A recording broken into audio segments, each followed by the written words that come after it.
Komiði sæl, börnin góð. Munið þið hver Baha'u'llah var? Jú, hann var hinn kennarinn sem lofað var að koma mundi.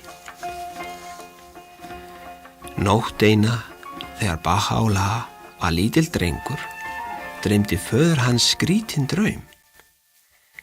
Í draumnum sá hann son sinn synda í miklu hafi.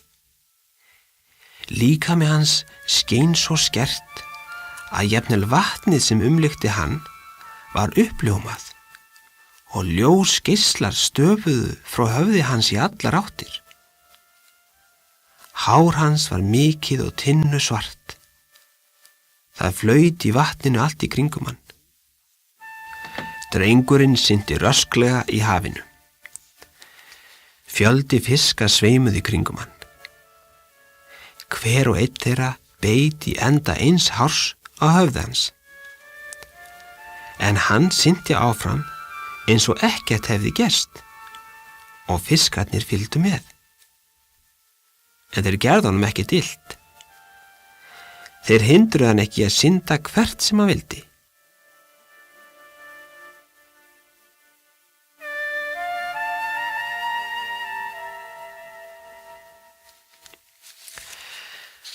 Föður Baha'u'llah þótti þessi draumur svo athyglisverður að hann fór á fund vitursmanns til að athuga hvort hann gæti sagt sér hvað hann táknaði.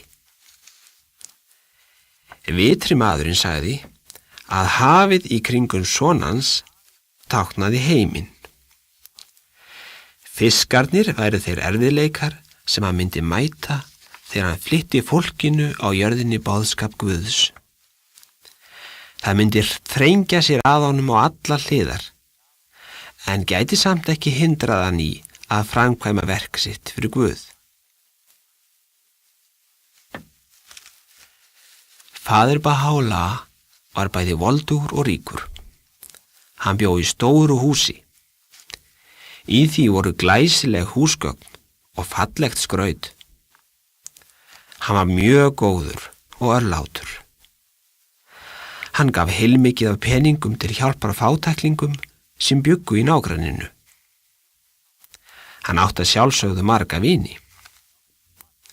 Hann var alltaf ánægðastur þegar hann var að gera eitthvað fyrir aðra. Þannig liðu 20 ár. En þá dundu erfiðleikar yfir. Fyrst kom flóð úr fjöllunum í nágrenni þorpsins, þar sem hann bjó hluta ársins. Vatnið ruddist áfram og sópaði með sér öllu sem á vegi þess varð. Það tók með sér helmingin á stóra húsinu og eyðilagði húsgögnin og skrautið. Faðir Baha'u'llah var nú ekki eins ríkur og áður, en samt hélt hann áfram að hjálpa þeim sem þörfnuðust aðstoðar hans. Þá byrjuðu sumir þeirra sem höfðu tókst vera vinir hans að gera allt sem þeir gátu til að fá hann rekinn úr stöðu sinni sem ráðherra við hirð Shahsins. Samt hélt hann ró sinni og jafnaði geði. Hann vildi ekki rífast við þá.